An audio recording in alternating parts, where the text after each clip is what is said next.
Hello, मैं बोल रहा हूँ, काम हुआ क्या? मैंने तुमसे कहा था ना कि कल 10 बजे तक तुम्हारा काम हो जाएगा। और मेरी पेमेंट कहाँ है?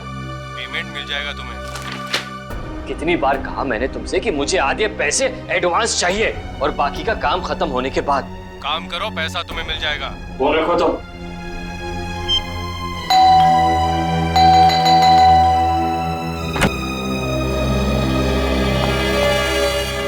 क्या बात है? इतनी घबराई भी क्यों हो? कविता,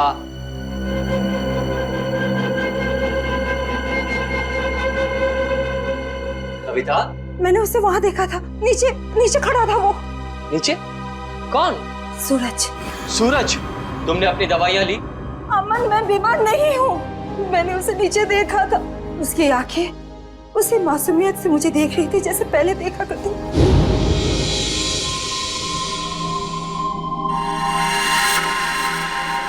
सूरज, सूरज तुम वापस आ गए? मैं जानती थी कि तुम आओगे। ये खून? सूरज, सूरज, सूरज! मैंने आवाज भी दी उसे। मेरे इन हाथों से उसे छूना चाहती थी, उसे आशीर्वाद देना चाहती थी, लेकिन जब तक मैं उसके पास पहुंची, गायब हो गया। कविता, ये सब तुम्हारा वहम है। मैं जानती थी कि तुम यही कहोगे। मैं जानती थी आपको यकीन नहीं होगा। अरे आप ही क्या, कोई भी मेरा यकीन नहीं करेगा। लेकिन ये बात सिर्फ आज की नहीं है, पिछले कई दिनों से मैं देख रही हूँ। वहाँ देखिए, देखिए उस घर में। कविता, बस बस। अरे पिछले 1 साल से उस फ्लैट में कोई नहीं रहता है। ठीक है, आपको यकीन नहीं हो रहा है ना, तो आप 5 मिनट रुकिए। वो वहीं आएगा, उसी घर में जरूर आएगा, आपको जरूर दिखेगा वो। ओके, 5 मिनट ना? ठीक है, रुकते हैं 5 मिनट। देखो सूरज, कहाँ हो तुम?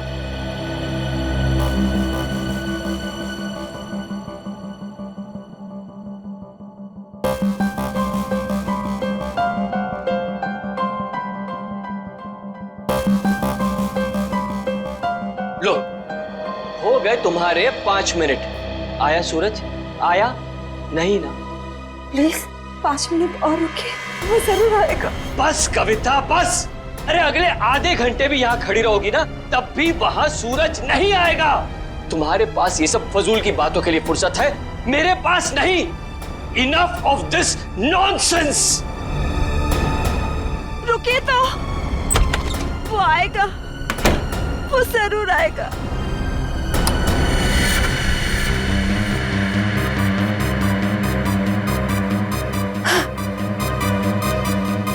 अमन, अमन जल्दी आइए। सूरज, वो देखिए सूरज।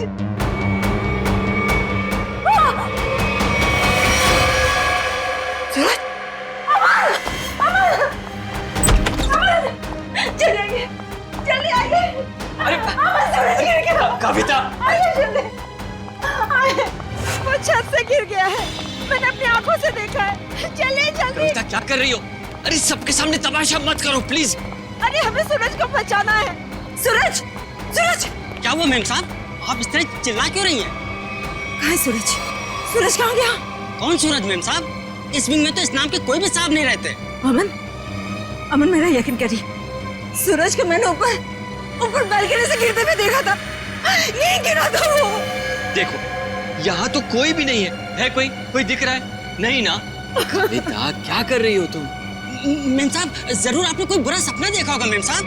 नहीं, ना ही मैंने कोई सपना देखा है और ना ही मेरा ये कोई वहम है।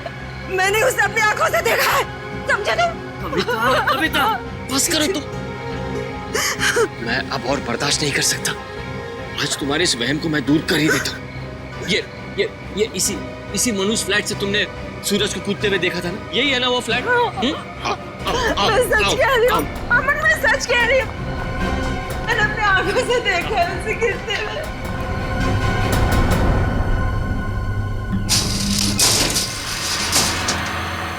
ये लो, अपनी आंखों से देख लो, यहाँ ताला लगा हुआ है। कविता, मैंने तुमसे कहा ना कि ये फ्लैट 1 साल से बंद पड़ा हुआ है। मैम साहब, साहब बिल्कुल ठीक कह रहे हैं, ये घर पिछले 1 साल से बंद ही पड़ा हुआ है। नहीं, ये तुम सबकी चाल है। मेरे साथ ऐसा घिनौना मजाक करके तुम लोग मुझे गलत साबित करना चाहते हो। कविता, मैं तुम्हारा पति हूँ, इतना प्यार करता हूँ मैं तुमसे। क्या मैं तुम्हारे साथ ऐसा करूँगा? हाँ? इसका पता तो अब सीआईडी लगाएगी। तुम भी ना कविता, हद करती हो बस। हमारी किसी की बात तुम्हारे समझ में नहीं आती। अब सीआईडी को बुलाने की क्या जरूरत थी? कविता जी आप हैं? जी मैं हूँ। आप ही ने हमें फोन करके बुलाया? हाँ, मैंने किया था आप लोगों को फोन। तो बताइए क्या हुआ यहाँ पर? मैं आपको बताता हूँ सर। कविता आप क्या कौन है? मैं अमन, कविता का पति और सूरज का फैमिली लॉ। सूरज, वही जिसने छलांग लगाकर खुदकुशी की? हाँ वही। कविता जी मैं कह रहा हूँ आपसे, ये फ्लैट पिछले 1 साल से खुला नहीं है। हम आप सीआईडी का वक्त बर्बाद करेंगे। वैसे आप कौन है? मैं इस सोसाइटी का सेक्रेटरी। सोसाइटी के सेक्रेटरी है? तो फिर सेक्रेटरी साहब, अगर कविता जी ने किसी को छलांग लगाकर खुदकुशी करते हुए देखा है तो उसकी तहकीकात करना हमारा फर्ज है, समझे आप? अब हमारा वक्त बर्बाद करने की चिंता मत कीजिए। फ्लैट कहाँ है बताइए? जी ये चाबी है आपके पास? जी। तो खोलिए। कविता जी आप देख सकते हैं यहाँ सारा सामान ढका हुआ है। कोई यहाँ कैसे आएगा? यहाँ की साफ सफाई तक नहीं हुई है। सेक्रेटरी साहब, आप थोड़ी देर के लिए अपना मुंह बंद रखेंगे और सीआईडी को अपना काम करने दीजिए, ठीक है? जैसा आप ठीक समझे। हाँ तो कविता ये बताइए, कल रात को आपने सूरज को कहाँ पर देखा? जी वहाँ उस बालकनी में। बालकनी?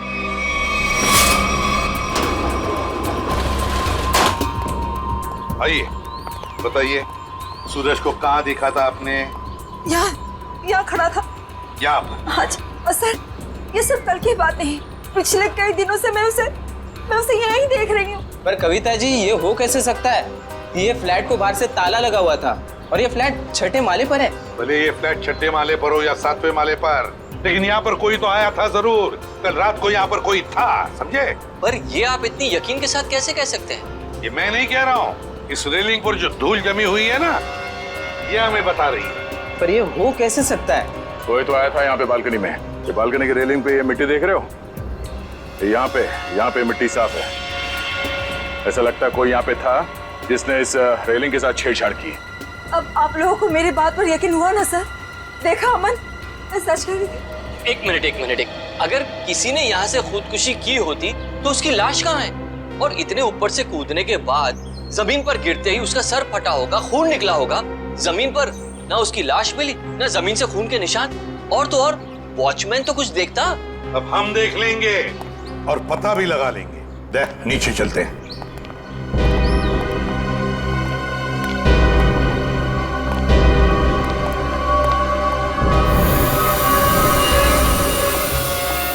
आश्रय, कोई खून के निशान दिख रहे क्या? नहीं सर, अब तक तो यहाँ कुछ नहीं मिला है।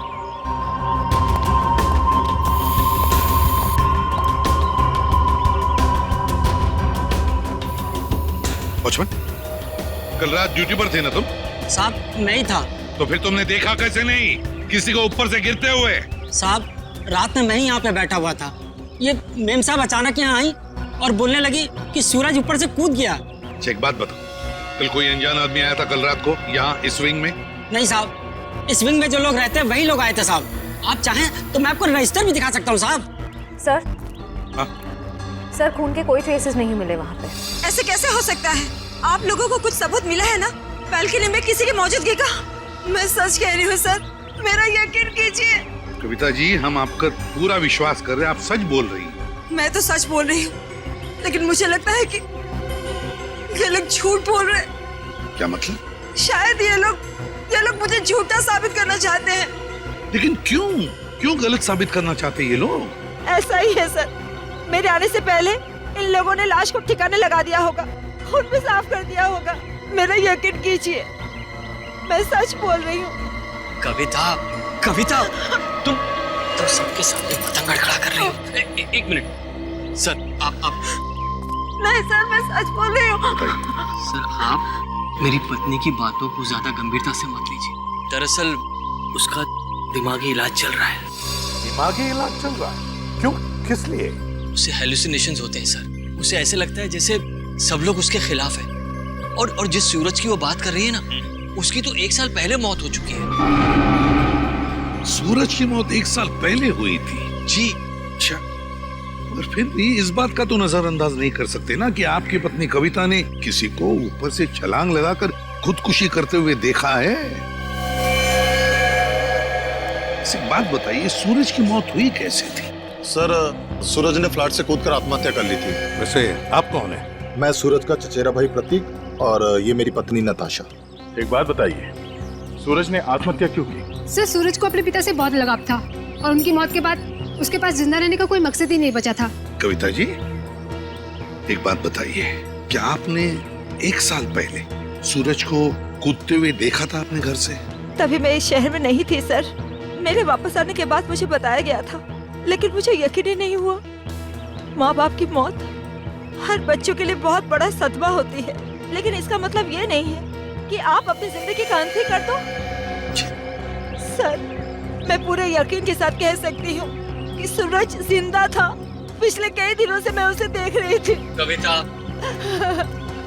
सर आप यकीन कीजिए सर। बस करो, तुम्हारी तबीयत ठीक नहीं है। हाँ? चलो घर चलो, तुम्हारे आराम का वक्त हो गया। अमर, मैं सच क्या है? एक्सक्यूज मी सर, सर, चलो चलो चलो चलो मेरे साथ, चलो। अमर, मैं सच बोल रही। सर, कविता आंटी को सूरज की मौत का बहुत गहरा सदमा लगा है, इसलिए उसके कूदने का दृश्य उनकी आंखों के सामने बार बार आता रहता है। सर, कविता आंटी की अपनी कोई संतान थी नहीं और वो सूरज को अपने बेटे समान मानती थी। सूरज को हॉस्पिटल कौन ले गया था? मैं, नताशा और अमन अंकल, हम तीनों मिलकर लेकर गए। सर, मैं भी था। आप? शेखर, सूरज के पिता का बचपन का दोस्त। कौन से हॉस्पिटल ले गए थे सूरज को? Sir, city hospital. City hospital. Suraj की मौत 1 साल पहले हुई है, तो पता लगाना पड़ेगा कि लोकल पुलिस स्टेशन का कौन सा ऑफिसर उस केस को देखता था और फिर उसे लेकर सिटी हॉस्पिटल जाना पड़ेगा। 16 दिसंबर 2012 की रात थी जब सूरज को इस हॉस्पिटल में लाया गया था। काफी नाजुक हालत थी उसकी, कंधा टूट गया था उसका, सर पे भी गहरी चोट आई थी। लग नहीं रहा था कि वो बचेगा। लग नहीं रहा? बिल्डिंग से कूद के उसकी मौत हो गई थी ना? मौत? नहीं सर, इस हॉस्पिटल के डॉक्टर इतने काबिल थे कि उन्होंने उसको बचा लिया था। क्या सूरज जिंदा है? नहीं सर, वो मर चुका है। अरे अभी अभी तो तुम कह रहे थे कि डॉक्टरों ने उसे बचा लिया था। सर, वो बच गया था और उसके जीने की पूरी तमन्ना खत्म हो चुकी थी। हॉस्पिटल से ऑपरेशन के 3 दिन बाद ही वो हॉस्पिटल से भाग गया और फिर ओडाला के ब्रिज से जाकर उसने आत्महत्या कर ली। ओडाला ब्रिज? मतलब सूरज की मौत बिल्डिंग से कूदने से नहीं, ओडाला ब्रिज से कूदने से हुई है। मगर सर, सूरज के घर वालों ने हमसे झूठ क्यों कहा? उसका तो पता हम लोग लगा ही लेंगे। पहले जरा उस डॉक्टर से मिलते हैं जिसने सूरज की जान बचाई थी। सूरज का ऑपरेशन डॉक्टर रेणुका ने ही किया था। डॉक्टर रेणुका? जरा बुलाइए उन्हें। पर अब डॉक्टर रेणुका इस हॉस्पिटल में काम नहीं करती हैं। काम नहीं करती? क्या मतलब? सर, जिस दिन सूरज हॉस्पिटल से भाग गया था उस दिन डॉक्टर रेणुका भी हॉस्पिटल में आखिरी बार ही दिखी थी। सर, हो सकता है डॉक्टर रेणुका ने ही मदद की हो सूरज की हॉस्पिटल से भागने में, क्योंकि इतनी गहरी चोट लगने के बाद कोई आदमी अकेले तो भाग नहीं सकता। ठीक है। जब सूरज का ऑपरेशन हो रहा था तो आप भी थी ना ऑपरेशन थिएटर में? हाँ सर, सूरज का बच पाना तो लगभग असंभव था, मगर डॉक्टर रेणुका ने तो कमाल कर दिखाया। उन्होंने सूरज की जान बचा ली। हॉस्पिटल में सब लोगों ने उनकी तारीफ भी की थी। जब सूरज इतना घायल था तो वो हॉस्पिटल से भागा कैसे? आपके हॉस्पिटल की सिक्योरिटी ठीक नहीं लगता है? पता नहीं सर कैसे भाग गया। डॉक्टर रेणुका ने तो उन्हें नींद का इंजेक्शन भी दिया था। लगभग 3 घंटे तक तो उन्हें होश ही नहीं आना चाहिए था। ठीक है, आप जरा हमें रेणुका जी के सारे डिटेल्स दीजिए, सारे रिकॉर्ड्स। ओके सर, मैं अभी लेकर आती हूँ। रेडी? पता करो उस रात सिक्योरिटी में कौन था, लेके आओ। सचिन, आप इनके साथ होडाला ब्रिज जाओ, देखो कहाँ से छलांग मारी थी उस सूरज ने। सर आइए।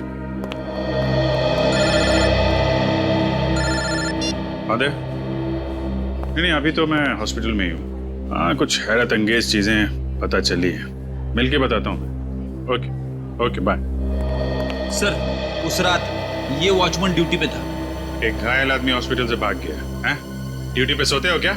साहब, मैंने उसे रोकने की पूरी कोशिश की थी, लेकिन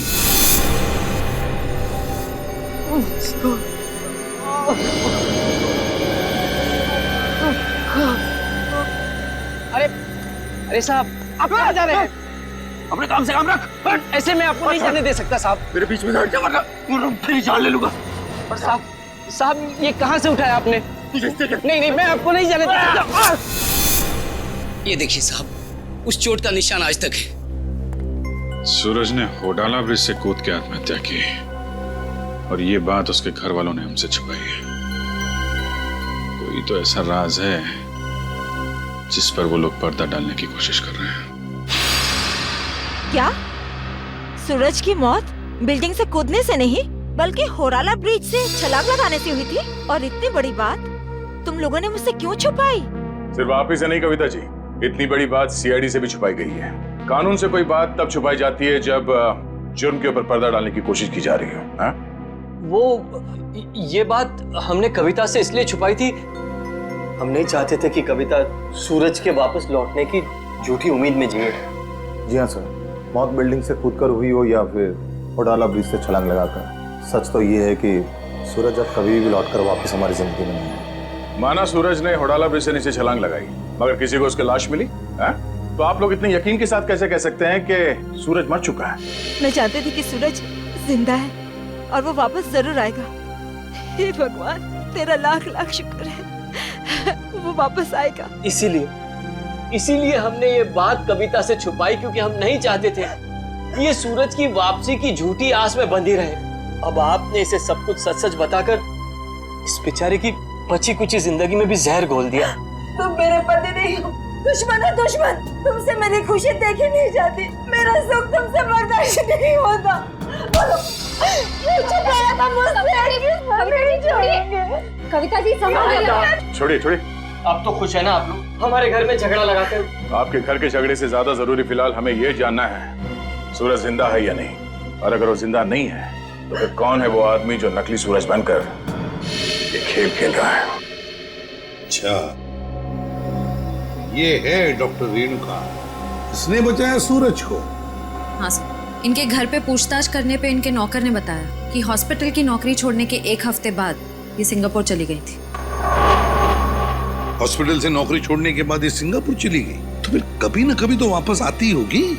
नहीं सर, वापस आना तो दूर की बात है, इन्होंने एक फोन तक नहीं किया। अरे, एक फोन तक नहीं किया? बड़ी अजीब बात है। कोई अपना घर नौकर पर सौंप जाता है तो कभी न कभी फोन करके पूछताछ तो करता है घर की हालत के बारे में। हाँ सर, पर इन्होंने ऐसा बिल्कुल नहीं किया। और सर, नौकरों की पगार हर महीने सीधे उनके अकाउंट्स में डाल दी जाती है, वो भी कैश।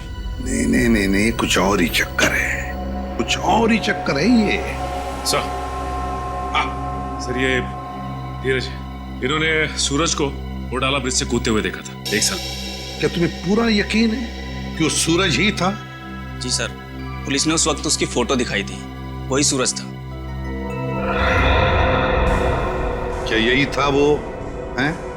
जी सर, यही सूरज था। अगर तुमने सूरज को ब्रिज से कूदते हुए देखा तो तुमने उसे बचाने की कोशिश क्यों नहीं की? रोका क्यों नहीं उसे? सर, मुझे नहीं मालूम था कि ये कूदने वाला है। मैंने समझा कि बस यूं ही टहलने के लिए आया होगा। जब तक मैं कुछ समझ पाता, इन्होंने वहां से छलांग लगा दी। कब हुआ ये? सर, रात तकरीबन 1 बजे की। रात के 1 बजे? तो क्या मैं पूछ सकता हूँ कि रात के 1 बजे आप वहाँ क्या कर रहे थे होडाला ब्रिज पर? सर, वो क्या है ना कि मैं एक लेखक हूँ। जब कभी कहानी लिखते लिखते अटक जाता हूँ तो वहाँ टहलने के लिए निकल पड़ता हूँ, इस उम्मीद से कि शायद कोई नई प्रेरणा मिल जाए। लेकिन जब से ये हादसा हुआ है ना सर, मैंने उस ब्रिज पे जाना बंद कर दिया है। वैसे आप लिखते क्या है? सर, मैं उपन्यास लिखता हूँ, नोवेल्स। ठीक है धीरज, थैंक यू वेरी मच, तुम जा सकते हो। अगर जरूरत पड़े तो हम तुम्हें फिर से बुला लेंगे। सर, ये होडाला ब्रिज के नीचे के पानी का बहाव बहुत तेज है सर। अगर कोई भी आदमी ऊपर से नीचे गिरता है तो उसका बचना अब नामुमकिन है सर। और तो और सर, पुलिस वालों ने उस जगह की अच्छी तरीके से छानबीन करवाई थी गोताखोरों से, लेकिन सूरज की लाश नहीं मिली थी सर। हो सकता है कि तेज बहाव की वजह से वो सूरज को ढूंढ नहीं पाए होंगे, या फिर किसी न किसी वजह से सूरज डूबने से बच गया। सर, अगर ये सूरज बच गया है तो सिर्फ कविता जी को क्यों दिखाई देता है? अमन जी या बाकी लोगों को क्यों नहीं? वही तो, अगर ये बच गए तो सिर्फ कविता को ही कैसे दिखता है, और किसी को क्यों नहीं दिखता? नहीं नहीं नहीं नहीं नहीं नहीं, कुछ ना कुछ तो गड़बड़ जरूर है, क्योंकि अगर ये बच गया तो सबके सामने क्यों नहीं आता है? सर, शायद ये कविता जी का कोई वहम है। नहीं नहीं नहीं निखिल, ये कोई वहम नहीं है, कोई वहम नहीं है। अगर ये कविता जी का वहम होता तो सूरज की घर की बालकनी के रेलिंग पर जो धूल जमा हुई थी उसमें से इतना सा हिस्सा ही साफ कैसे मिला हमको? इतना सा हिस्सा साफ कैसे मिला? उसका एक ही मतलब है कि कोई ना कोई तो था सूरज के घर में, कोई ना कोई तो गया था सूरज के घर में जिसे कविता ने देख लिया, मगर कौन गया था सूरज के घर में?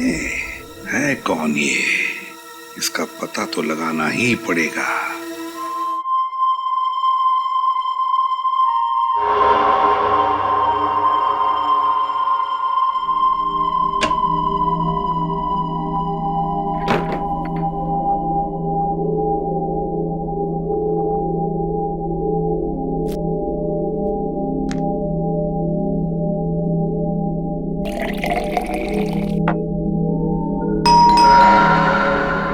इस वक्त कौन हो सकता है?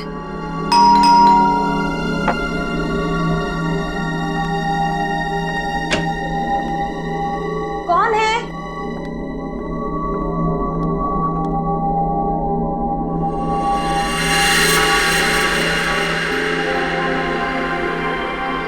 सूरज, सूरज, आज सबके मुंह पे ताला लग जाए।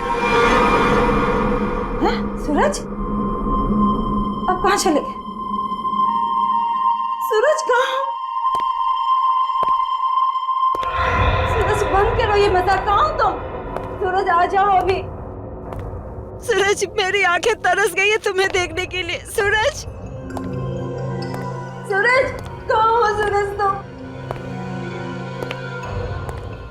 सूरज, सूरज। कविता आंटी, सूरज तुम ऊपर जा रहे हो ना? आप ठीक हो ना? मुझे तुम्हारे कदमों की आवाज आ रही है। सूरज रुक जाओ। आप ऊपर क्यों जा रही हो? सूरज रुक जाओ, रुक जाओ सूरज। कविता आंटी, इस वक्त आप छत पर क्यों जा रही है? सूरज, सुना ही नहीं होगा। सूरज, सूरज, मैं जानती हूँ कि तुम छत पर आके छिपे हो। देखो, अब अच्छे बच्चे की तरह वापस आ जाओ। अब मेरे सब्र का और इम्तिहान मत लो सूरज। कहाँ हो तुम? अब अगर तुम 5 गिनने तक बाहर नहीं आए ना, मैं तुमसे कभी बात नहीं करूंगी। 1, 2, 3, 4।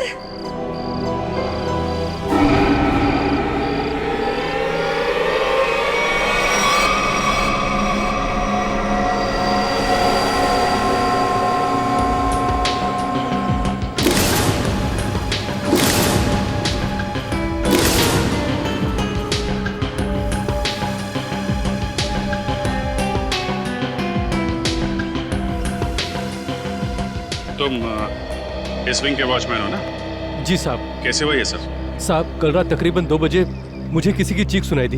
देखा तो कविता मैम साहब लहूलुहान जमीन पर पड़ी हुई थी। सर, मैं सोच भी नहीं सकता था कि सूरज के गम में कविता आत्महत्या।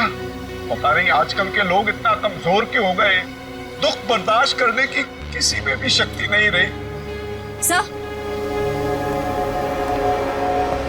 सही है, देखिए।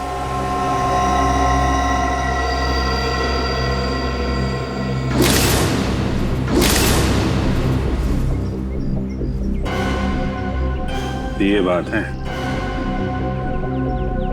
शेखर जी, कविता ने आत्महत्या नहीं की है। क्या बोल रहे हैं आप? इनके हाथों में बहुत सारी खरोंचे हैं, चूड़ियां टूटी हुई हैं। ऐसा लगता है कि उसकी किसी से हाथापाई हुई है।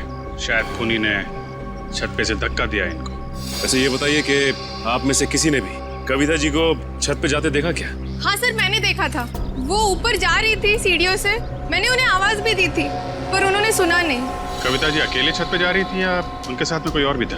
वो अकेली थी सर, और वो बार बार सूरज का नाम ले रही थी सर। मतलब सर, ये सूरज भी छत पे ही था? हो सकता है, या फिर वो आदमी जो सूरज बनने का नाटक कर रहा है। ये अमन जी नहीं दिखाई दे रहे? कहाँ है वो? पता नहीं जी, सुबह से उसका नंबर ट्राई कर रहा हूँ लेकिन फोन ऑफ है। सर, वो घर पे भी नहीं है। शायद ऑफिस में हो। ऑफिस के नंबर पे डायल करके देख, कहाँ है वो? कल रात कोई अनजान आदमी आया था यहाँ पे? नहीं साहब, मैंने किसी को नहीं देखा। सो रहे थे क्या? नहीं साहब, मैं सच कह रहा हूँ। मैं कल रात जाग रहा था और मैंने किसी को नहीं देखा इस विंग में जाते हुए। अगर जाग रहे थे तो किसी और को कविता के साथ छत पे जाते हुए क्यों नहीं देखा तुमने? मुझे तो ये भी नहीं पता साहब कि कविता मैम छत पे कैसे चली गई। छत का दरवाजा हमेशा बंद रहता है। चाबी किसके पास रहती है? चाबी मेरे पास रहती है साहब। लाओ चाबी लो। सर, ये देखिए, चाबी में चिकनाहट है। चिकना तो है। साबुन, लगता है किसी ने साबुन पे चाबी का निशान लिया है और डुप्लीकेट चाबी बनाई है। नहीं साहब, मैंने किसी को चाबी नहीं दी थी साहब। तुमने कुछ नहीं किया, लेकिन लापरवाही तो की है ना तुमने। केबिन में तुमने चाबी लावारिस छोड़ दी होगी और इस बात का फायदा उठाकर किसी ने डुप्लीकेट चाबी बनवा ली। खूनी जो कोई भी है, छत पे जरूर कोई निशान छोड़ा होगा उसने। श्रेया, बॉडी को पोस्टमार्टम के लिए भिजवा दो।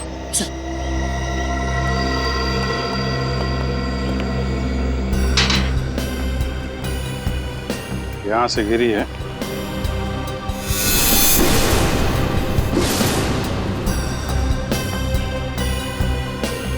चूड़ी, इसका मतलब यहीं से खूनी ने कविता जी को नीचे फेंका है। यहीं पे हाथा पाई हुई होगी और खूनी ने कविता को यहां से फेंक दिया है। सर, ये देखिए जूते के निशान, जरा नाप के देखो। इसका मतलब खूनी 10 या 11 नंबर के जूते पहनता होगा। लेकिन सर ये भी तो हो सकता है कि ये जूता खूनी का ना हो और किसी ऐसे आदमी का हो जो इस बिल्डिंग में रह रहा हो। सचिन वॉचमैन बता रहा था ना, दरवाजे पे ताला लगा रहता है और उस चाबी पे भी साबुन लगा हुआ है। इसका मतलब खूनी ने डुप्लीकेट चाबी बनाई है। ये निशान खूनी का ही होगा।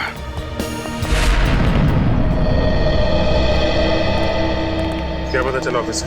सर, उनके ऑफिस ने बताया कि अमन जी कल दिल्ली जाने वाले थे कॉन्फ्रेंस के लिए, लेकिन वो दिल्ली पहुंचे ही नहीं। दिल्ली पहुंचे ही नहीं? हाँ सर, उनकी फ्लाइट की टिकट ही बुक थी, लेकिन वो मुंबई एयरपोर्ट तक ही नहीं पहुंचे।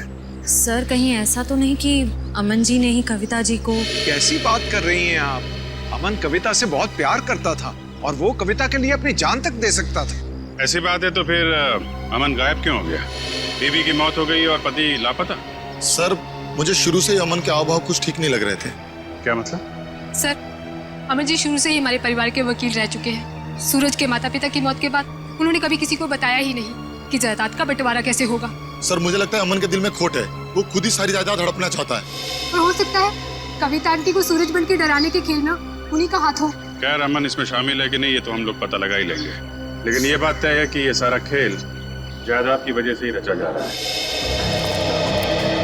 सूरज अगर बिल्डिंग में आया था तो आसपास जरूर किसी ने देखा होगा। हाँ सर, सामने पान की दुकान है सर। अरे भाई सुनो। आइए साहब, 4 पान लगा देता हूँ। मैडम के लिए मीठा पान, चेरी वाला।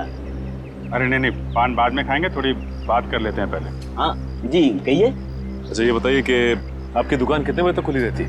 सुबह 9 से रात के 11 बजे तक। क्या आपने इस आदमी को कल इस इलाके में देखा था? अरे आप लोग तो ऐसे बातें कर रहे हैं जैसे आप लोग सीआईडी वाले हैं। ठीक पहचाना आपने? अरे आप तो सचमुच में सीआईडी वाले हैं। देखा था इसको? जी साहब, कल रात को इस आदमी को देखा था। ठीक से याद है तुम्हें? कोई धोखा तो नहीं हो रहा? जी साहब, मेरी नजर 6x6 की है, कभी धोखा नहीं खाती। मतलब सर सूरज जिंदा है? इसका मतलब वो जो जूतों के निशान हमें बिल्डिंग की छत पे मिले थे वो सूरज के थे और उससे नहीं कविता को मारा है। मतलब सर ये जुर्म अमन और सूरज दोनों मिलके कर रहे हैं। ये भी तो हो सकता है कि कविता जी का खून सूरज ने किया और अमन को जबरदस्ती ले गया अपने साथ। लेकिन सर, कविता जी तो सूरज के लिए उनकी माँ की तरह थी, फिर उन्होंने कविता जी को छत से क्यों गिराया होगा? साहब, क्या इस आदमी ने किसी को छत से धक्का दे दिया? शायद किसी का खून किया है इसने। और कुछ जानते हो इस आदमी के बारे में? जी साहब, इसने अपनी कार गलत जगह पार्क की थी। टोइंग वाला आया और कार उठा के लेके चला गया। कहाँ पे पार्क की थी गाड़ी? वहाँ साहब, वहाँ खड़ी थी। XYZ 040925। पता लगा किसके नाम पे रजिस्टर्ड है ये कार? अच्छा वो सर, इस सूरज का ठिकाना मिल गया, वरना ये आदमी तो अपनी टो हुई गाड़ी लेने भी नहीं आया। और आता भी कैसे? चोरी की गाड़ी जो थी, एक एक कदम फूक फूक के रख रहा है ये सूरज। हाँ सर, और छुपने के लिए भी उसने एक ऐसा ठिकाना चुना जो एक एनआरआई का। हाँ, एक एनआरआई का, एक ऐसा आदमी जो महीनों तक अपनी घर की हालत देखने के लिए आता तक नहीं। यहाँ पे ताला लगा हुआ है। बोलो।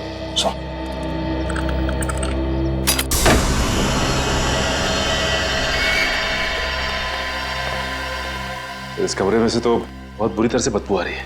ऐसा लगता है जैसे कोई लाश है। कोई लाश ही सड़ी है इस घर में। ढूंढो, देखो कहाँ पर है वो लाश।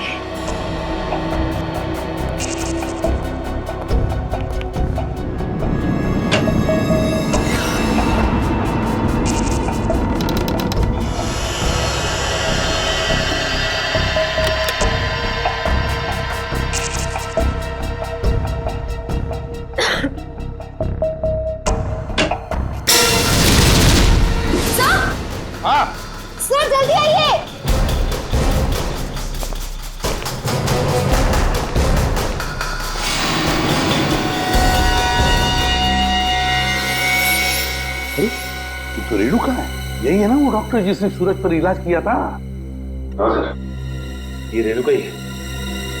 लेकिन सर इसके नौकर ने तो बताया था कि रेणुका सिंगापुर गई। जरूर रेणुका ने झूठ कहा था अपने नौकर को कि वो सिंगापुर जा रही है। सर ये देखिए, गले पे निशान। ऐसा लगता है किसी तार से गला घोंट के मारा गया है। बिल्कुल पतला सा था, और जिस तरह से बदबू आ रही है, जिस तरह से ये लाश सड़ी है, लगता है 2-3 दिन तो हुए हैं इस खून को। सर ये देखिए, उसके हाथ पे भी निशान है। वो इधर भी। वहां से भी निशान। इस चीज का हो सकता है। ये निशान लगता है किसी रस्सी वस्सी से होते हैं ना निशान, खींचते वक्त वैसे लगते हैं ये निशान। ढूंढो जरा इस कमरे में, जो भी चीज है, जिस चीज से ये निशान बना है, तो यही कहीं मिलना चाहिए।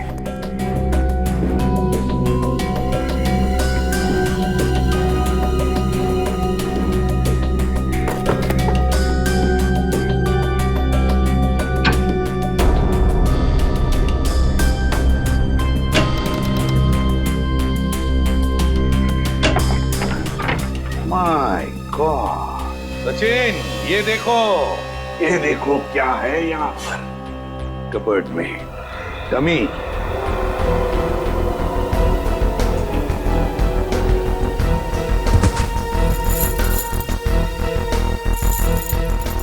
कैरबिनेर और रस्सी भी।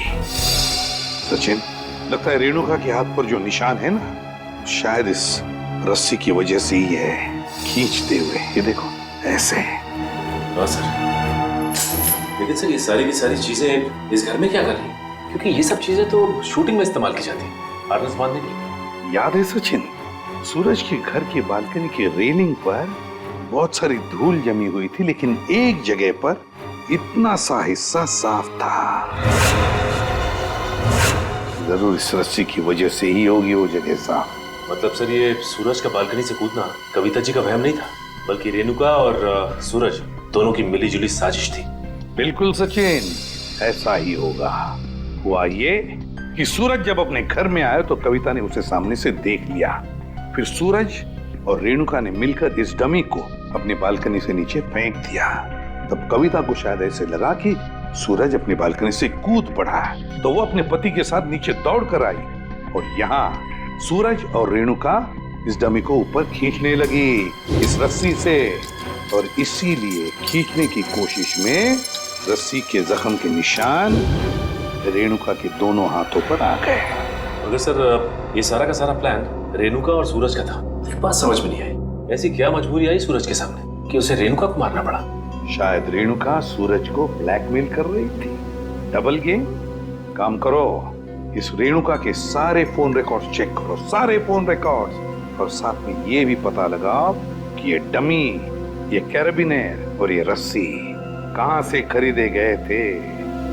पता चलेगा इस पूरे प्लान के पीछे किसका हाथ है, किसका दिमाग है। सर, हाँ सर आपने ठीक कहा था सर। वाकई में रेणुका के कॉल रिकॉर्ड से दूध का दूध और पानी का पानी हो गया सर। क्या पता चला फोन रिकॉर्ड से? ये देखिए सर, पिछले 1 साल में रेणुका को सबसे ज्यादा कॉल इस नंबर से आया सर, और ये नंबर अमन जी का है। हाँ, सबसे ज्यादा फोन अमन से आए हैं। तो क्या अमन हमसे झूठ बोल रहा है? कहीं अमन भी तो मिला नहीं इसमें? हो सकता है सर, हो सकता है कि अपनी बीवी की मानसिक स्थिति का फायदा उठाया उसने और ये सारा ड्रामा रचा सूरज का, ताकि वो अकेले उसकी प्रॉपर्टी का हकदार बन जाए। सर एक बात मेरी समझ में नहीं आ रही है, वो सूरज जिसे उस पान वाले ने देखा था, वो असली सूरज था या नकली? वो असली भी हो सकता है श्रेया। भले ही सूरज ने होडाला ब्रिज से छलांग लगाई, मगर उसकी लाश कहाँ मिली है किसी को? अब तक किसी को भी उसकी लाश नहीं मिली है। लेकिन सर सूरज को तो काफी लगाव था कविता जी से, तो वो ऐसी हरकत क्यों करेगा? कहीं ऐसा तो नहीं कि ये सूरज नकली है? आद्या, क्या? Great work Sachin. पता चल गया उस दुकान का जहां से वो डमी खरीदा गया था। अब पता चलेगा कि असली सूरज कौन था और नकली सूरज कौन। सर हीरोइन की वीक्स तो मैं आपको 20 तरह की भिजवा सकता हूँ सर। आप सुनिए तो सर, पर आपकी एक्ट्रेस इतनी सनकी है, उसे एक भी वीक पसंद नहीं आता सर। हाँ ठीक है, भिजवा तो दूंगा, पर हाँ, हर वीक का 1500 रुपया लगेगा डिपॉजिट के तौर पर। मंजूर है? Okay sir. क्या भाई साहब, मेरे लायक भी कोई विग है क्या? क्यों नहीं सर, एक मिनट। हाँ सर, आपकी पर्सनैलिटी को देख के ये विग जचेगा सर। नहीं, मेरे हिसाब से इनके ऊपर ये विग सूट करेगी, और मेरे ऊपर ये वाली, और फ्रेडी तुम्हारे ऊपर ये थोड़े लंबे बाल चाहिए ना, इनके ऊपर ये वाला जचेगा। सर, ये कैसा मजाक है? मजाक नहीं, हम लोग सीआईडी से हैं। सीआईडी? जी हाँ। कौन आया था इनमें से आपके पास? नहीं सर, कोई नहीं आया था सर। ध्यान से देखो, हो सकता है इनमें से कोई आदमी ये डमी लेने आया हो। हाँ सर, ये डमी तो वो आदमी किराए पर लेकर गया था सर, और वापस आ ही नहीं सर। कौन था वो आदमी? सर एक मिनट, मैं देख के बताता हूँ। मिल गया, धीरज नाम था उसका सर। सर उस आदमी का नाम भी तो धीरज था ना, जिसने सूरज को ब्रिज से कूदते हुए देखा था। अच्छा भाई साहब, ये उस आदमी के चेहरे पे कोई कटा हुआ निशान था क्या? हाँ सर, ऐसा ही कटा हुआ निशान था सर। तो ये धीरज भी शामिल है इस षड्यंत्र में, अमन और रेणुका के साथ। रेडी, पता लगाओ इस धीरज का मोबाइल इस वक्त कहाँ पे है। अरे वो पिक्चर देखी है मैंने यार, बहुत घटिया है। अरे क्या बात कर रहा है यार, वो पिक्चर इतनी घटिया कैसे हो सकती है? भाई उसका डायरेक्टर जाना माना है, और गाने जबरदस्त, एकदम जबरदस्त हैं। कानून के गाने भी बहुत जबरदस्त होते हैं। कानून के गाने? आप लोग, अरे अभी गाना गाना शुरू नहीं किया, कहाँ जा रहे हो? अरे सुनो तो, अरे अब सीधे सीधे बता सूरज के ब्रिज से गिरने की मैंने मनगढ़ंत कहानी सुनाई थी। क्यों बनाई थी? क्योंकि मुझे इस काम के लिए 1 लाख रुपए दिए गए थे। 1 लाख रुपए? किसने दिए थे? उसका नाम है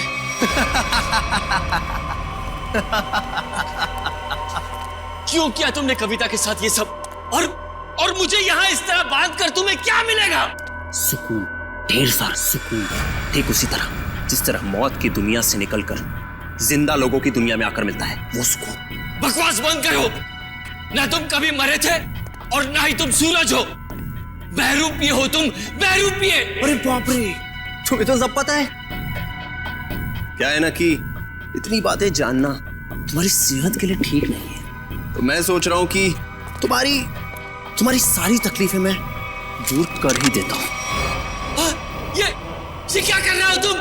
इतनी बातें जानना तुम्हारी सेहत के लिए ठीक नहीं है। तो मैं सोच रहा हूं कि तुम्हारी सारी तकलीफें मैं दूर कर ही देता हूं।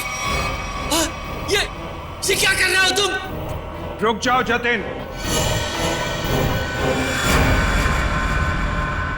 इसकी टिकट काटने से पहले इसे देख लेने दो कि ये सारा खेल किसका रचा हुआ है। तुम? हाँ, मैं कभी सोच भी नहीं सकता था कि इस सब के पीछे तुम हो। तुम्हारे सोचने की शक्ति वैसे भी कभी कुछ खास रही नहीं, और अब अपने जीवन के आखिरी पलों में अपने दिमाग पर जोर डालना बंद करो। हम ही सब कुछ आपको बता देते हैं। क्यों जतिन? क्या है ना कि तुम्हारे मरने के बाद मैं कोर्ट जाऊंगा, सूरज बनकर सरकारी कागजों पर दस्तखत करूंगा। फिर क्या है, सारी जायदाद हमारी। क्यों बॉस? अरे तुम लोगों को प्रॉपर्टी चाहिए थी तो मुझसे पहले ही कह देते। कविता की जान लेने की क्या जरूरत थी? बहुत अफसोस है कविता की मौत का। जतिन, चलो अब देर मत करो, इसे भी भेज दो कविता के पास, भेज दो। Yes boss.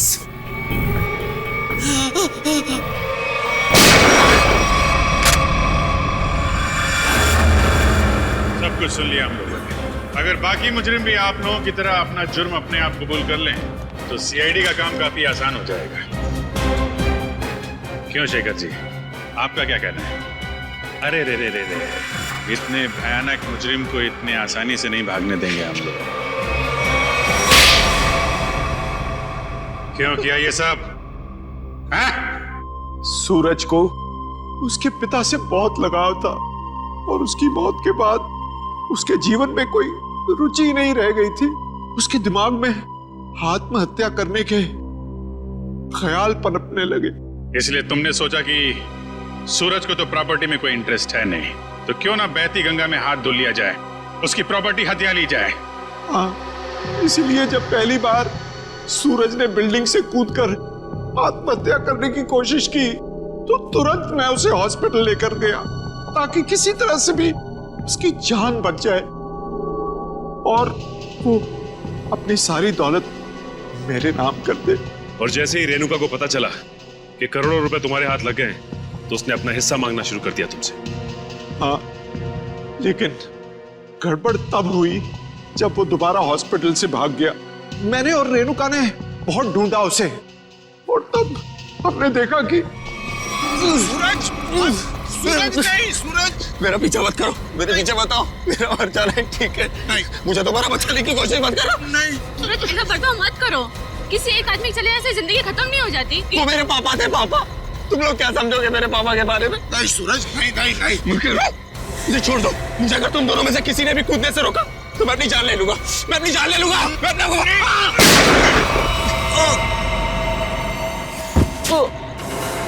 क्या सूरज को तुमने मार डाला?